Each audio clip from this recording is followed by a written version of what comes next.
Bienvenidos. Hoy hablaremos sobre la Santa Fe colonial.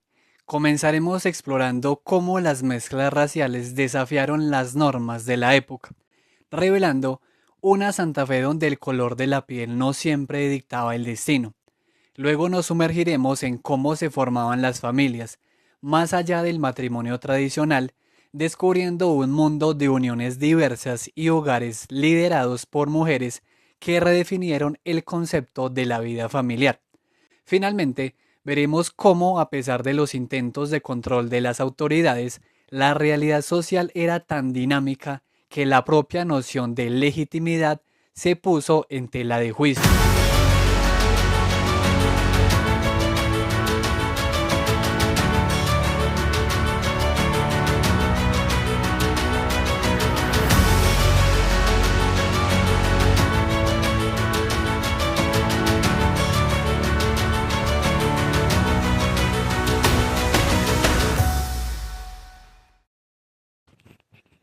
La formación de Santa Fe. Hacia finales de la colonia, Santa Fe presentaba una notable diversidad sociorracial. Las castas, que incluían mestizos, mulatos y zambos, superaban numéricamente a la población indígena blanca y negra. Aunque se intentó categorizar a estos grupos con nuevas denominaciones, la constante mezcla y movilidad de la gente hicieron que esta clasificación fuera casi imposible. Al mismo tiempo, la población indígena disminuía, mientras las castas crecían y se expandían. El sistema de castas buscaba separar a estos grupos mezclados, a menudo asociados con la ilegitimidad de los peninsulares de sangre pura. Para estos últimos, el matrimonio era vital para asegurar herencia, estatus y poder. Pese a una ley del 76 del siglo XVIII, que prohibía las uniones entre diferentes condiciones sociales, la intensa interacción económica y social entre etnias la volvió obsoleta. La posición social y económica empezó a pesar más que el color de piel, acentuando la división entre la gente decente y el populacho, donde incluso blancos pobres se mezclaban laboral y habitacionalmente con las castas. De hecho, los mestizos se integraban sin problema en oficios artesanales y el comercio con estos blancos. Antes de la conquista, la sabana de Bogotá era hogar de los chibchas, organizados en comunidades semiautónomas, con un sistema de parentesco matrilineal, donde la herencia de los cacicazgos pasaba al sobrino materno. Permitían la poliginia, especialmente entre élites, para consolidar el poder. Aunque la madre transmitía el linaje, no era un matriarcado. Los altos cargos eran para hombres. Las mujeres solían ser parte del botín de guerra o bienes de intercambio, lo que sugiere una subordinación de género. La llegada de los españoles en 1538 fue un punto de inflexión.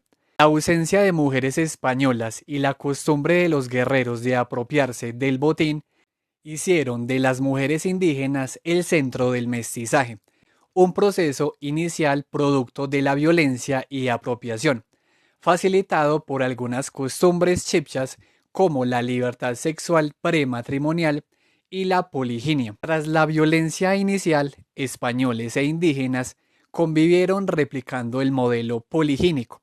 Los españoles recibían mujeres como obsequios o para tareas domésticas, sexuales y de intercambio. El concubinato o barraganía, una práctica medieval española de convivencia sin matrimonio formal con mujeres de humilde origen, se trasladó a América. La tradición del dualismo matrimonial y la tolerancia de la Iglesia y el Estado fomentaron estas uniones informales, ya que las indígenas no cumplían los requisitos para ser esposas legítimas debido al estigma de la raza conquistada. Así, el concubinato se volvió habitual. En Santa Fe, mestizo era casi sinónimo de ilegítimo. Los conquistadores rara vez se casaban con nativas, prefiriendo españolas o criollas, pero tuvieron muchos hijos naturales con nativas o mestizas. La fundación de Santa Fe también demandó mano de obra indígena. Los indígenas se integraron como sirvientes en residencias españolas, viviendo en bohíos dentro de las propiedades bajo subordinación. La Iglesia Católica buscó desmantelar las creencias chipchas, imponiendo la monogamia y un parentesco bilateral, lo que chocó con la filiación uterina chipcha. Aunque la corona intentó respetar las herencias indígenas, los encomenderos presionaron por la herencia paterna. Los hijos naturales reconocidos por sus padres españoles podían ser aceptados como blancos y ocupar puestos importantes, aunque no los más altos cargos, y heredar bienes. Sin embargo, la legitimación era muy rara. La mayoría de los mestizos ilegítimos no reconocidos se asimilaban al hogar y cultura de la madre indígena.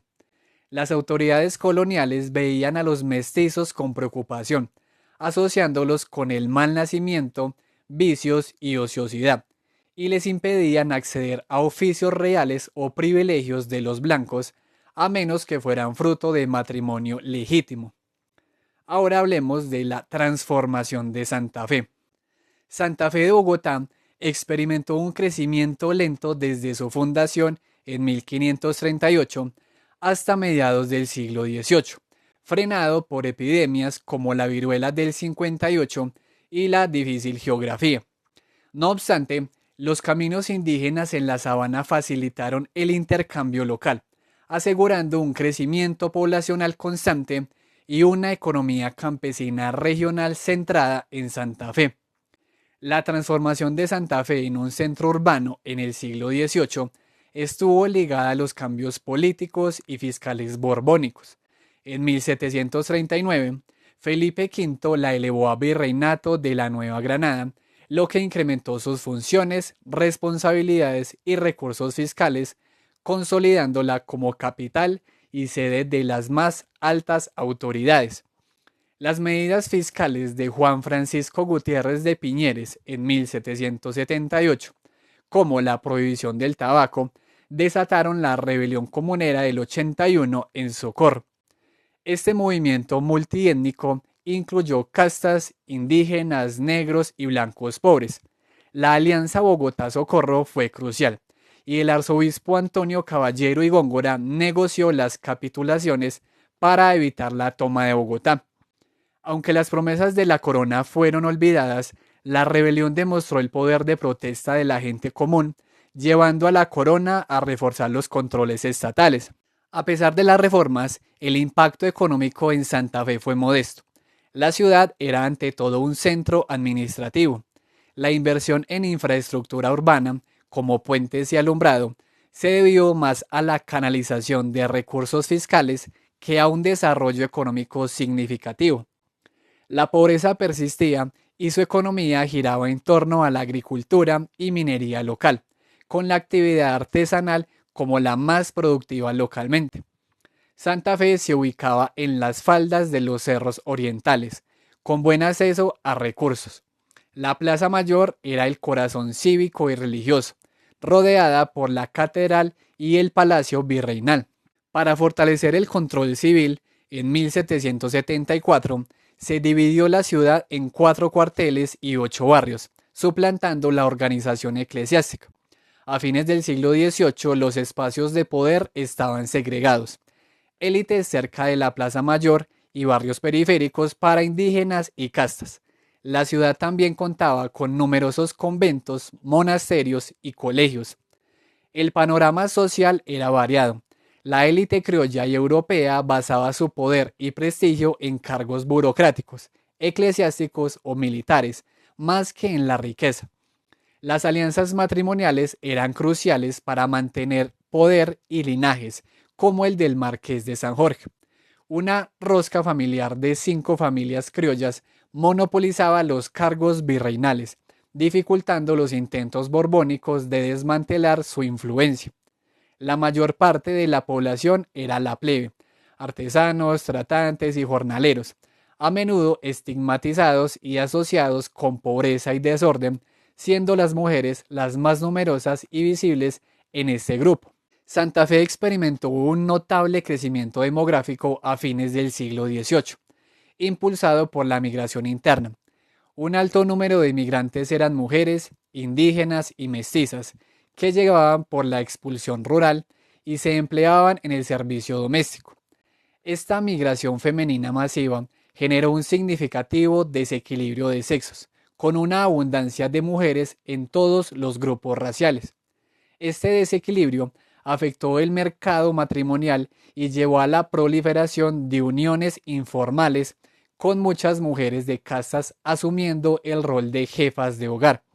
Incluso en las élites blancas se observó un considerable número de solteronas. Desafíos raciales. Para entender la complejidad racial de la época, el caso judicial de Micaela Murillo y Tomás Blanco en 1801 es ilustrativo.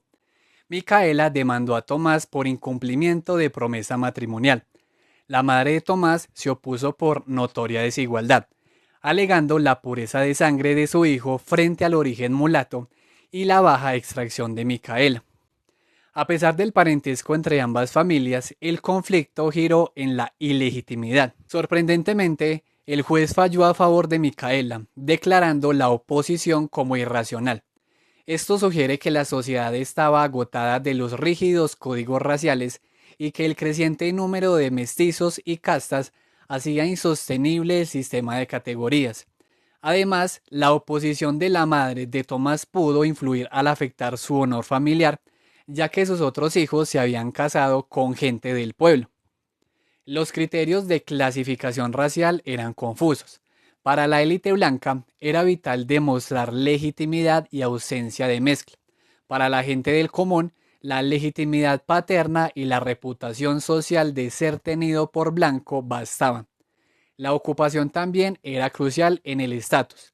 Aunque al inicio se usaban los rasgos físicos, para el siglo XVIII las fronteras eran tan difusas que los cronistas notaban la dificultad de distinguir mestizos de españoles puros solo por apariencia.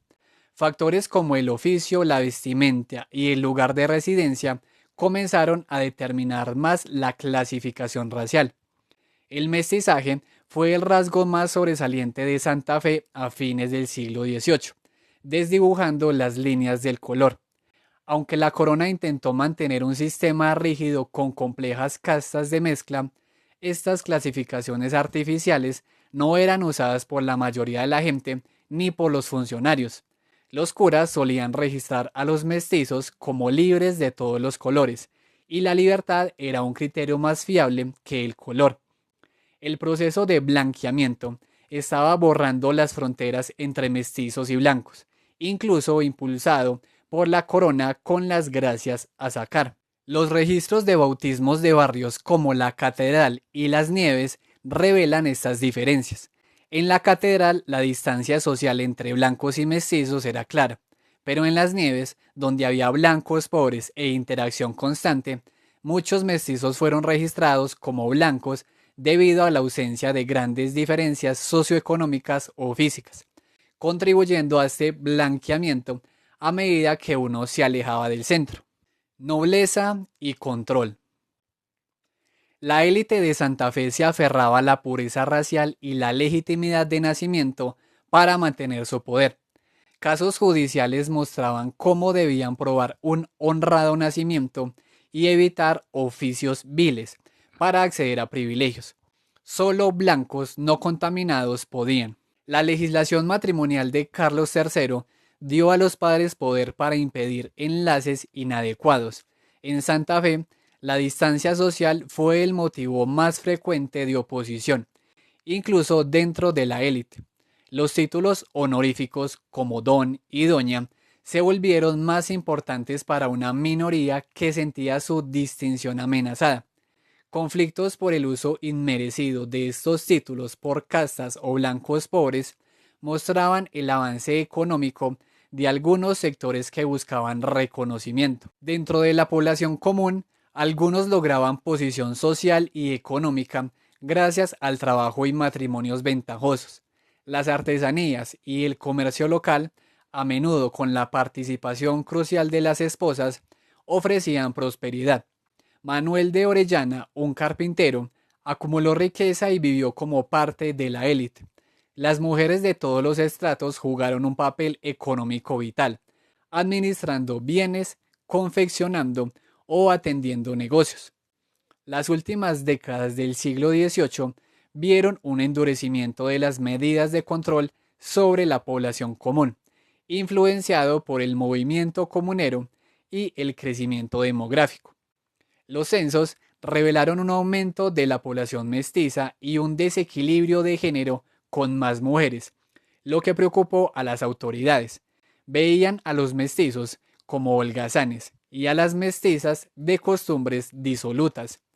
El gobierno implementó medidas como el reglamento de artesanos, la persecución de revendedores y el control de las chicherías. También ordenaron la expulsión de forasteros sin oficio y la unión forzada de matrimonios separados, evidenciando problemas de abandono masculino y hogares femeninos. Formas de unión.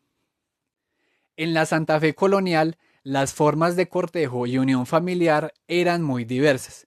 Esto se explica por la dificultad de imponer modelos patriarcales en una sociedad mezclada, el debilitamiento del sistema de castas por las uniones interraciales, el desequilibrio entre hombres y mujeres y el uso del matrimonio religioso por los grupos de poder. Para muchos, el matrimonio no era solo espiritual, sino una alianza económica y social para unir fortunas y preservar patrimonios.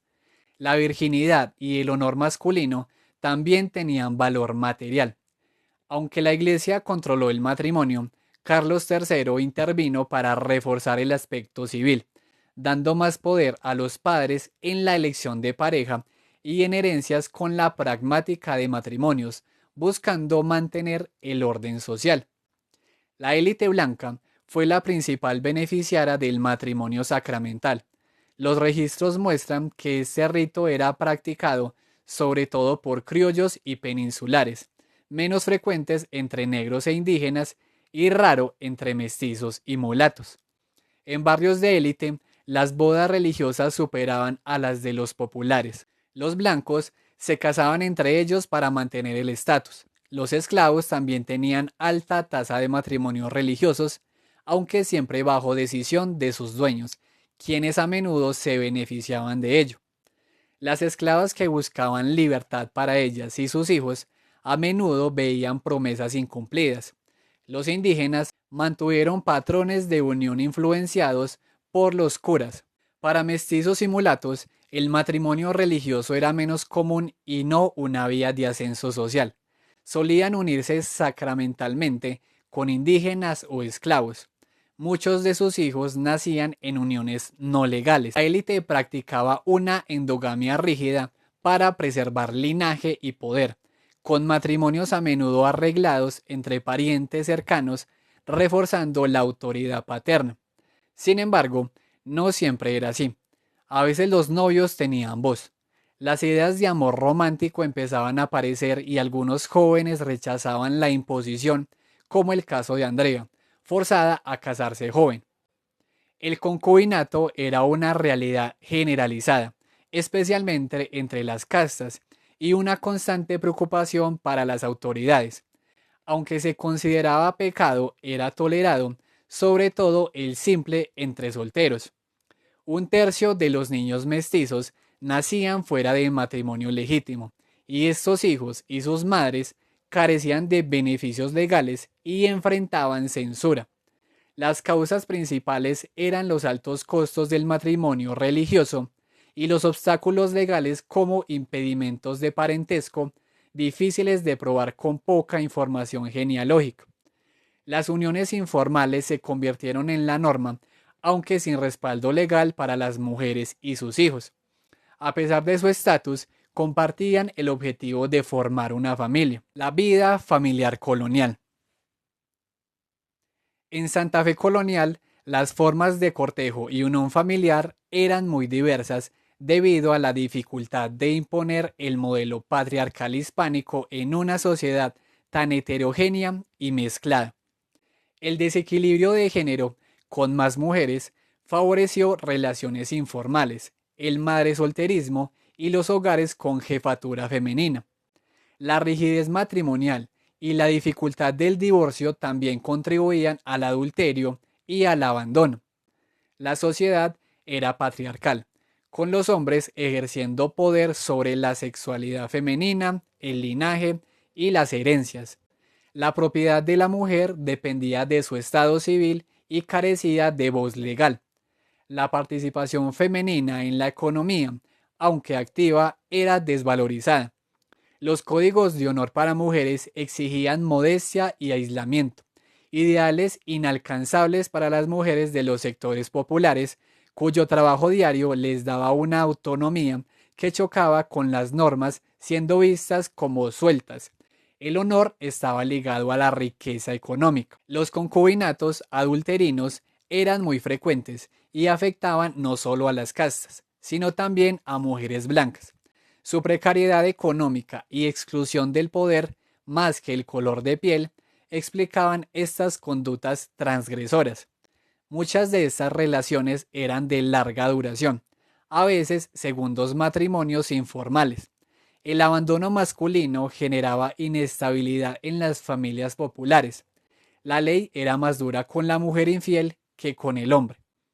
La separación legal era costosa y solo accesible a la élite, mientras que las separaciones informales y el abandono masculino eran comunes, llevando a que casi la mitad de los hogares fueran encabezados por mujeres, lo que se correlacionaba con la pobreza. Viudas y madres solteras eran grupos vulnerables. Los niños trabajaban desde muy jóvenes y la mortalidad era alta. La precariedad habitacional los exponía a la violencia. Los niños expósitos o abandonados, especialmente por familias blancas de élite para preservar el honor, tenían una mortalidad extremadamente alta en instituciones como el Hospicio Real. Niños ilegítimos en Santa Fe. En 1780, en la parroquia de la Catedral de Santa Fe, los bautismos revelaron una marcada diferencia en la legitimidad. La mayoría de los niños de castas, mulatos, mestizos, indígenas, negros, eran hijos naturales o de padres desconocidos, solo el 36% legítimos, mientras que casi todos los niños blancos eran legítimos. El cura, padre Camacho, hallaba consuelo en los bautismos de niños blancos que cumplían preceptos y pagaban derechos, mientras los de gentes de color le causaban desconsuelo y fatiga por la falta de pago, sugiriendo una clara conexión entre legitimidad y calidad. La historiografía colonial muestra un alto número de hijos bastardos en las ciudades, contrastando con Europa. En América Latina, la procreación y la condición étnica estaban estrechamente relacionadas. Las uniones libres y los hijos naturales eran más comunes entre los grupos mezclados que entre indígenas. Factores como el desequilibrio de sexos, más mujeres, la abundancia de mujeres esclavas y mestizas, la esclavitud y el mestizaje contribuyeron a estos altos índices de ilegitimidad urbana. Aunque la urbanización y la migración femenina influyeron en los grupos de color, la ilegitimidad a menudo se explicaba más por patrones culturales. El concubinato, por ejemplo, era una opción deseable para mujeres de color libres, permitiendo obtener favores y recursos, aunque a veces con coerción. La ilegitimidad era mayor en la población de color libre, pero también frecuente entre mujeres blancas. Un análisis estadístico de 1765 al 99 confirmó que la raza o calidad era el factor más influyente en la legitimidad. Los blancos tenían una proporción mucho mayor de hijos legítimos, 66%, que mestizos, 34%, e indígenas, casi el 40%. El lugar de residencia también influía, pero menos que la raza y la condición socioeconómica. Por ejemplo, la presencia de la aristocracia en la catedral elevó su legitimidad casi al 98%. Sin embargo, hubo una disminución general de hijos legítimos en todos los grupos, especialmente en el barrio popular de Las Nieves. En la catedral, la legitimidad de criollos y peninsulares se mantuvo alta, por su apego al matrimonio legal para conservar patrimonio y cargos. la legitimidad estaba directamente ligada a la honorabilidad. La legitimidad de las castas en la catedral disminuyó bruscamente, atribuida al deterioro de sus condiciones de vida y pobreza. La de los mestizos también bajó, explicada por el desequilibrio de género y la migración rural-urbana que los llevaba al concubinato. En el caso de los indígenas en las nieves, su legitimidad declinó debido a la disminución de su población urbana, la persecución de autoridades que los empujaban a integrarse a los mestizos y el alto desequilibrio de género que forzaba a las mujeres indígenas a unirse fuera de su grupo étnico. Los niños ilegítimos se clasificaban en hijos naturales de madres solteras y padres conocidos pero ausentes, hijos de padres no conocidos, de relaciones adulterinas o por ocultamiento, y niños expósitos, o sea, los abandonados. Los hijos de padres no conocidos tenían una condición legal y social inferior. Los hijos naturales conocían a su madre y podían ser legitimados posteriormente por matrimonio o cédulas de gracias a sacar, más caras para adulterinos. En las nieves, la mayoría de los hijos ilegítimos blancos eran hijos naturales, reflejando uniones informales y madres solteras jefas de hogar. En la catedral, la proporción de hijos de padres no conocidos era mayor entre blancos ilegítimos, asociada a relaciones adulterinas ocultas por honor o estatus. Incluso entre la élite existían hijos naturales que podían heredar y obtener reconocimiento social. Entre los mestizos de las nieves predominaban los hijos naturales, mientras que en la catedral la proporción de hijos de padre no conocido fue superior en algunos años. La alta proporción de hijos naturales entre mestizos reflejaba el madresolterismo y el rol de las madres como jefas de familia. El aumento de hijos naturales después de 1769 se asocia con una mejora en la condición de las mujeres de las castas, lo que les permitía establecer relaciones más estables. Para los indígenas, no se registraban hijos de padres no conocidos ni expósitos, solo legítimos y naturales. El alto volumen de hijos naturales se explica por la adopción de patrones de unión libre en el entorno urbano y su integración a las castas. Razones culturales como el profundo amor paterno indígena también contribuían a la ausencia de abandono infantil. Entre los esclavos y mulatos, la legitimidad era extraordinariamente alta, especialmente entre las mezclas de negros. El concubinato entre esclavas y hombres de pigmentación clara era una de las pocas vías para liberar a la prole. Aunque al inicio del siglo los amos mostraron interés en cazar a sus esclavos para aumentar la población, esta preocupación disminuyó al final del periodo. Los mulatos libres, entre comillas, tendían a tener menor ilegitimidad y se refugiaban en las nieves, donde tenían mejores opciones de vida. En general, la ilegitimidad fue un problema creciente en Santa Fe a finales de la colonia. El factor más significativo en la legitimidad fue la raza o calidad, con los blancos teniendo más a casarse. La posición social y el lugar de residencia también influyeron. Los hijos naturales fueron más numerosos en el barrio plebeyo, Las Nieves, mientras que los hijos de padres desconocidos, adulterinos, fueron más numerosos en el barrio de élite, la Catedral. Se observó un incremento general de la ilegitimidad, excepto para los blancos de la Catedral, y un aumento de los hijos naturales junto con una disminución de los hijos de padres desconocidos en los años previos a la independencia, sugiriendo cambios en las condiciones de vida de los hijos del pecado. Tipos de hogares y jefatura femenina en Santa Fe. En Santa Fe colonial, los hogares se clasificaban en familia nuclear, familia extendida, familia múltiple y familias unipersonales. El rasgo más distintivo de la organización familiar en Santa Fe durante el periodo colonial tardío fue el predominio de la jefatura femenina. Cerca del 48% de los hogares estaban encabezados por mujeres, una cifra alta para la época.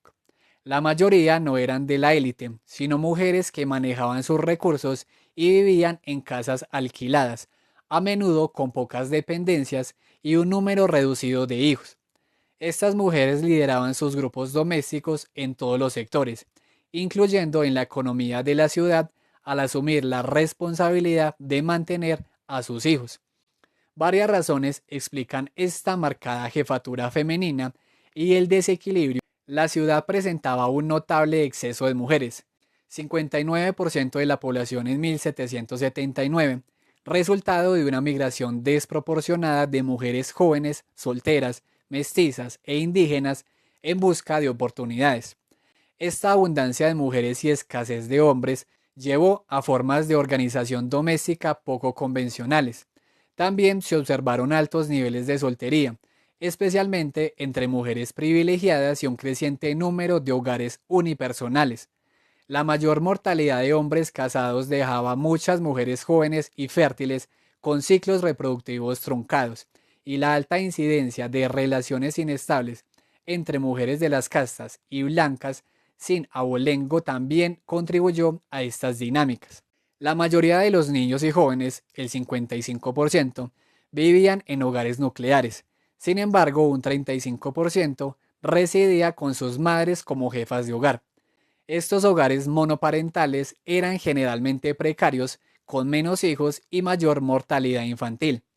La presencia de agregados, niños que vivían y trabajaban en hogares ajenos, era frecuente en sectores deprimidos. Las familias de élite, por otro lado, tenían un promedio mayor de hijos y muchos sirvientes indígenas, mestizos y esclavos. El promedio de hijos por familia en Santa Fe era bajo, afectado por la soltería, viudez, alta mortalidad infantil y de adultos, la inestabilidad marital y la infertilidad. Aunque la fertilidad era alta, las condiciones económicas determinaban cuántos hijos sobrevivían, siendo los hogares pobres los que tenían menos hijos, no por elección, sino por las duras condiciones de vida y la necesidad de que los hijos empezaran a trabajar temprano. Y así cerramos nuestro recorrido por la Santa Fe colonial, un lugar donde cada rincón y cada vida nos revelan una historia mucho más rica y compleja de lo que podríamos haber imaginado.